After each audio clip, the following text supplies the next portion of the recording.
Video like जरूर कर लीजिए और ऐसे वीडियो लगातार फ्री में पाने के लिए चैनल को तुरंत सब्सक्राइब कर लीजिए और बेल आइकन को जरूर टैप कर लीजिए ताकि आगे भी सारे वीडियो आपको मिलते रहे। यूट्यूब में फॉलो करते हैं तो प्लीज ये वाला फ्री टेलीग्राम चैनल जरूर ज्वाइन कर लीजिएगा। सारे नोटिफिकेशन, सारे अपडेट यहीं पे आते हैं, ध्यान रखिए। Hello everyone, welcome to study for civil services. I am Ichha Mishra और ये वीडियो सीरीज हमारी GS5 जो आपके मेंस में ऐड हो गया है उससे संबंधित है। उसमें जितने भी पॉइंट्स लिखे हैं हम सबको कवर करेंगे और सारे पॉइंट्स से संबंधित हम इंपॉर्टेंट क्वेश्चंस को करने का प्रयास करेंगे। तो ये जो पॉइंट 1 है उससे संबंधित हम क्वेश्चन कर रहे हैं। एक क्वेश्चन आप ऑलरेडी देख चुके हैं, आज हम ये दूसरा क्वेश्चन डिस्कस करने वाले हैं, तो इसको ध्यान से देखते हुए चलिएगा। ये GS5 नया ऐड हुआ है सिलेबस में, ये बहुत ही ज़्यादा बेनिफिशियल हो गया आपके लिए क्वेश्चन एंड आंसर्स। ये हमारी जो सीरीज है ये बाइलिंगुअल चल रही है, आप हिंदी इंग्लिश मीडियम किसी के भी होंगे तो आप इससे बेनिफिट ले सकते हैं। एंड इसको स्टार्ट करने से पहले मैं आपको बताना चाहूँगी कि आप हमारे पेड ग्रुप से जुड़ सकते हैं। यहाँ पर UPPCS के द्वारा कंडक्ट करवाए जाने वाले PCS, RO, ARO, BEO जैसे सभी एग्जाम्स के लिए क्रैश कोर्सेज चलाए जा रहे हैं। इन क्रैश कोर्सेज को ज्वाइन करके आप आसानी से सिलेक्शन प्राप्त कर सकते हैं। साथ में HCS, UKPSC, BPSC से संबंधित भी कोर्सेज अवेलेबल हैं, आप इनको भी ज्वाइन करके लाभ प्राप्त कर सकते हैं। इनसे संबंधित अधिक जानकारी आपको गिवन नंबर्स पर मिल जाएगी।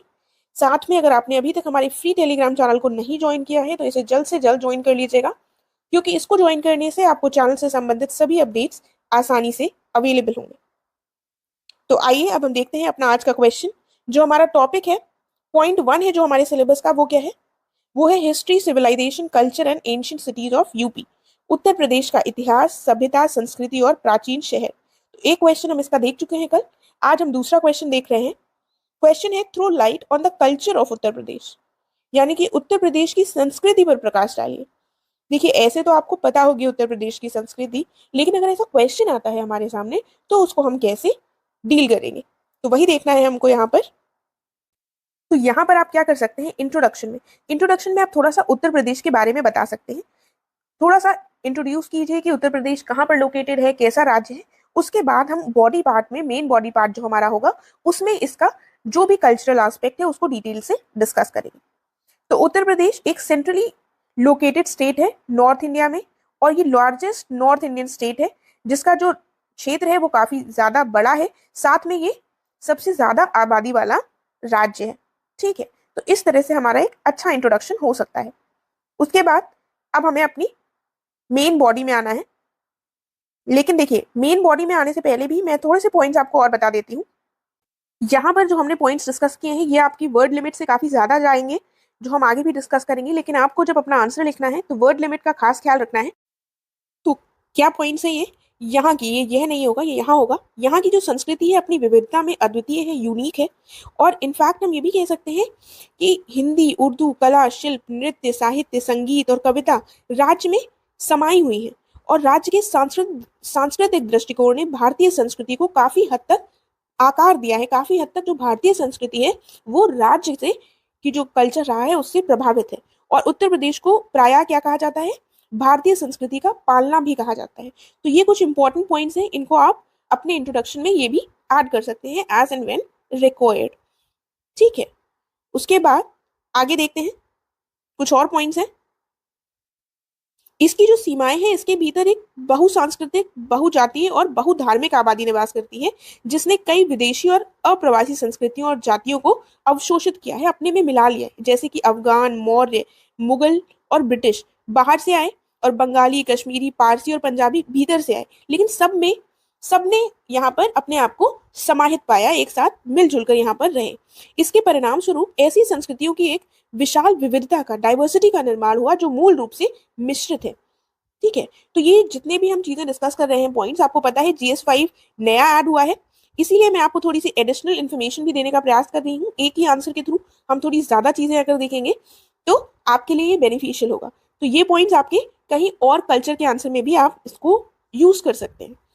तो आपको वर्ड लिमिट का ध्यान रखना है, मैं बार बार रिपीट कर रही हूँ, सारे पॉइंट्स नहीं ऐड करने हैं, ये बस यहाँ पर एक्स्ट्रा इन्फॉर्मेशन के लिए मैंने आपको दे दिया। अब हमारा जो मेन बॉडी पार्ट है वो शुरू होगा। उसमें हम क्या लिखेंगे, कल्चर में क्या क्या चीजें आती हैं। पहले तो आप ये सोचने का प्रयास कीजिए, हमारा खान पान कैसा है, हम कौन सा रिलीजन फॉलो करते हैं, ये सारी चीजें, और हमारा पहनावा कैसा है, ये सारी चीजें कल्चर में आती है। तो आपको सारे पॉइंट्स को डिस्क्राइब करना है। ठीक है, पहले हम शुरू करेंगे उत्तर प्रदेश का धर्म। तो यहाँ पर हम बताएंगे कि लगभग 80% जो आबादी है वो हिंदुओं की है और लगभग 15% मुस्लिम है। बाकी बौद्ध, ईसाई, जैन और सिख सभी धर्म के लोग यहाँ पर निवास करते हैं। तो ये हमने उत्तर प्रदेश के धर्म के बारे में बताया। फिर हम देखेंगे उत्तर प्रदेश में पोशाक कौन सी पहनी जाती है। तो ये देखेंगे, क्या लिखेंगे यहाँ पर, हम लिखेंगे कि लोगों की जो पोशाक और परिधान है ये इंडियन और ट्रेडिशनल भी है और साथ में वेस्टर्न भी है। ठीक है, और यहाँ पर क्रॉस सांस्कृतिक विविधता पेश करते हैं ये जो पोशाक है। क्रॉस सांस्कृतिक मतलब जो विभिन्न हमने देखा संस्कृति के लोग यहाँ पर रहते हैं, तो आपस में हम देखते हैं कि लोग एक दूसरे की जो कल्चरल वैल्यूज हैं उनके हिसाब से भी कपड़े पहनते हैं और वहाँ यहाँ का पहनावा जो है वो काफी विविध है। धोती और पैजामा, चूड़ीदार जैसे पारंपरिक पोशाक पुरुषों के द्वारा पहने जाते हैं, ट्रेडिशनल क्लोथ्स हैं। और जो महिलाएं हैं वो सलवार कमीज पहनती हैं इनफॉर्मली, लेकिन औपचारिक अवसरों पर, फॉर्मल अवसर पर क्या पहनती है, साड़ी पहनती है। और जो कुछ मुस्लिम महिलाएं हैं वो पर्दा भी करती हैं यहाँ पर। साथ में पुरुषों और महिलाओं के द्वारा जो वेस्टर्न वियर है वो भी पहना जाता है, जिसमें पैजामा और कमीज पहनी जाती है। और हम एक एग्जाम्पल भी दे सकते हैं कि अलीगढ़ जैसे जो क्षेत्र हैं, जो शहर हैं, यहाँ पर पुरुष अभी भी शेरवानी पहनते हैं। तो ये सारे हमारे यहाँ के पहनावे के बारे में पॉइंट्स हो गए। उसके बाद हम देखेंगे यहाँ की लैंग्वेजेस, यहाँ पर क्या क्या बोली जाती है। कल्चर में सारी पॉइंट्स आएंगे और हो सकता है एग्जाम में जब आपसे क्वेश्चन आए तो किसी एक पॉइंट पर आ जाए। ठीक है, तो वो भी आपको लिखना होगा। यहाँ पर हम सारे पॉइंट्स डिस्कस करेंगे। जैसे आपसे एग्जाम्पल में केवल पूछ लिया जाए क्वेश्चन में कि आप उत्तर प्रदेश की लैंग्वेजेस पर प्रकाश डालिए, तो आपको इसको बढ़ा कर पूरा बताना होगा। फिलहाल हमारा जो क्वेश्चन है हम उस पर फोकस करते हैं। राज्य की मुख्य भाषाएं क्या है आपको पता है, हिंदी और उर्दू। इसके अलावा अवधी, ब्रज, बघेली, भोजपुरी, बुंदेली जैसी हिंदी की कई बोलियां लोगों के द्वारा बोली जाती हैं। पूरे राज्य में उर्दू की जो मजबूत स्थिति है इसका श्रेय किसको जाता है, फारसी और मुगल प्रभाव को जाता है इसका श्रेय। और लखनवी उर्दू यानी कि जो लखनऊ की उर्दू है इसको एक श्रेष्ठ साहित्यिक विधा माना जाता है, क्योंकि इसमें बेसिकली साहित्यिक कार्य ज्यादा किए गए हैं। तो ये हमने थोड़ा सा भाषाओं के बारे में लिखा। फिर हम देखेंगे कला और शिल्प, आर्ट और क्राफ्ट भी कल्चर के अंतर्गत आ जाएंगे। इसको देख लेते हैं।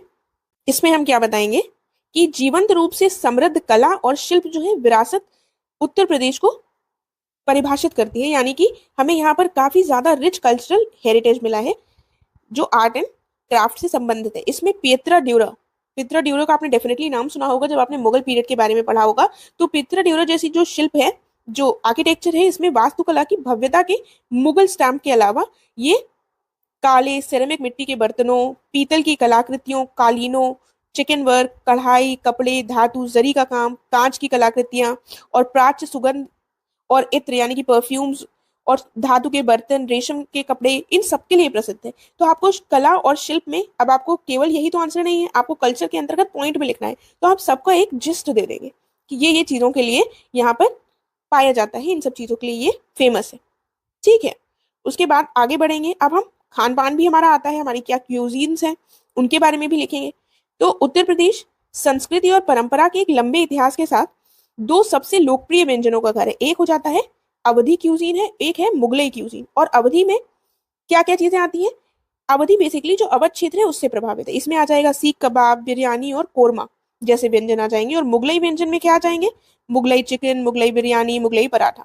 तो जहां हो सके आप एग्जाम्पल मेंशन कर सकते हैं। तो ये हमारा ये हो गया। उसके बाद और देखते हैं यहाँ पर कौन से फेयर्स और फेस्टिवल्स सेलिब्रेट किए जाते हैं। तो उत्तर प्रदेश यहाँ पर धर्म, संस्कृति और परंपरा का संगम है और इसलिए यहाँ पर जो त्योहार है इनका रंग और रुतबा भी बढ़ जाता है। साथ में होली, ईद जैसे धार्मिक त्योहार के अलावा बटेश्वर मेला, गंगा महोत्सव, कैलाश मेला, ये सारे मेले बड़े उत्साह के साथ मनाए जाते हैं। साथ में हमको महाकुंभ मेले के बारे में भी लिखना है जो प्रयागराज में 12 वर्षों की अंतराल में मनाया जाता है। इसके अलावा अर्ध कुंभ और कुंभ मेले, माघ कुंभ, ये सब भी मनाए जाते हैं। तो कुल मिलाकर आपको सारे पॉइंट्स मेंशन करने हैं। और ये भी ध्यान रखिएगा कि आप डाइवर्सिफाइड पॉइंट्स मेंशन करें, कि आपने होली भी मेंशन किया, आपने ईद भी मेंशन किया। ठीक है, ये ना हो कि आप सिर्फ एक ही चीज को मेंशन करें। फिर हम देखते हैं उत्तर प्रदेश का संगीत और नृत्य। तो यहाँ पर लंबे समय से हिंदुस्तानी शास्त्रीय संगीत का उत्तर प्रदेश को केंद्र माना जाता है। यहाँ पर राज्य के कई प्रतिपादक और संरक्षक हैं। प्रसिद्ध बनारस और लखनऊ घराने के नाम आपने सुने होंगे। ये शास्त्रीय संगीत के दो प्रमुख स्कूल हैं जो राज्य में ही उत्पन्न हुए हैं। एक हो गया लखनऊ घराना, एक हो गया बनारस घराना। इसके अलावा क्या हो गया, कथक। भारत के जो 8 पारंपरिक नृत्य हैं उनमें से एक कथक भी है और ये एक शास्त्रीय नृत्य है। इसकी जड़ें कहाँ पाई जाती है, उत्तर प्रदेश से है इसकी जड़ें। और प्रसिद्ध लोक संगीत में आ जाता है हमारा ख्याल, गजल, स्वांग। और लोक नृत्य में क्या आ जाता है? रासलीला, रामलीला, ख्याल, नौटंकी और नकल, ये सारी चीजें शामिल हैं। ठीक है, फिर देखते हैं अगला।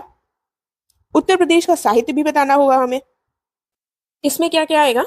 यूपी को भारत का हिंदी हार्टलैंड माना जाता है और गंगा की पट्टी और घाटी को इसलिए जाना जाता है क्योंकि ये जो क्षेत्र है ये प्राचीन काल में यहाँ पर वेदों को लिखा गया था। ऐसा माना जाता है कि विशेषकर ऋग्वेद के जो भजन और ग्रंथ हैं, जैसा कि अत्रेय, वशिष्ठ, वाल्मीकि और व्यास जैसे जो संत रहे हैं, इन्होंने किया था। और ये सब उत्तर प्रदेश का जो क्षेत्र है उसी से संबंधित रहे हैं। साथ में जो हमारे बहुत ही इंपॉर्टेंट दो महाकाव्य हैं, महाभारत और रामायण, ये भी उत्तर प्रदेश के द्वारा ही उपहार माना जाता है शेष भारत को। ठीक है, क्योंकि इनका भी संबंध किससे रहा है? उत्तर प्रदेश से। देखिए, तो 18वीं शताब्दी के कई सारे ऐसे लेखक रहे हैं जिनके द्वारा पुस्तकें लिखी गई हैं, कविताएं लिखी गई हैं और इन्होंने हिंदी उर्दू साहित्य को बढ़ावा दिया है। ठीक है, तो ये हमने जितने भी कल्चर के एस्पेक्ट थे उत्तर प्रदेश के, उन सबको डिस्कस कर लिया है। ये आपका वर्ड लिमिट से काफी ज्यादा हो गया होगा, लेकिन यहाँ पर मैंने ये प्रयास किया है कि आपको आइडिया हो जाए कि अगर आपसे कल्चर के बारे में पूछा जाता है तो आप कौन कौन से एस्पेक्ट्स को लिखेंगे, राइट। और यहाँ पर आप चाहें तो आप 2 लाइन का कंक्लूजन दे सकते हैं, अन्यथा कंक्लूजन लिखना इतना आवश्यक नहीं होता है क्योंकि हमसे डायरेक्ट क्वेश्चन पूछा गया है। डायरेक्ट अगर स्टेटमेंट में क्वेश्चन पूछा जा रहा है और उसका स्ट्रेट आंसर है तो कंक्लूजन उतना इंपॉर्टेंस नहीं रखता है, इसीलिए यहाँ पर मैंने कंक्लूजन नहीं दिया है। वरना आप कंक्लूजन में क्या लिख सकते हैं? जो हमने स्टार्टिंग में डिस्कस किए हैं हमारे इंट्रोडक्शन के बाद कुछ और पॉइंट्स, उनको आप सीधे उठाकर अपने कंक्लूजन वाले पॉइंट में लिख सकते हैं, कंक्लूजन में डाल सकते हैं। ठीक है, तो आई होप इस क्वेश्चन से आपको काफी ज्यादा आइडिया मिला होगा। आपको वर्ड लिमिट का ध्यान में रखकर अपने आंसर को लिखना है और सारे एस्पेक्ट्स को क्वेश्चन में ये ध्यान रखिएगा, अगर कल्चर पूछा गया है तो आप सिर्फ एक ही चीज, केवल रिलीजन ना लिखाएं, कि केवल आप लिटरेचर ना लिखाएं, आपको सारी चीजों को कवर करना होगा, तभी आपको मार्क्स उसमें अच्छे प्राप्त होंगे। और कंक्लूजन के लिए मैंने आपको ऑलरेडी बता दिया है। इसके साथ हमारा ये कंप्लीट हो गया है। अगर आपको कोई भी डाउट या क्वेरी हो तो आप पूछ सकते हैं कॉमेंट करके। अब हम अपने नेक्स्ट वीडियो में मिलेंगे। Thank you so much.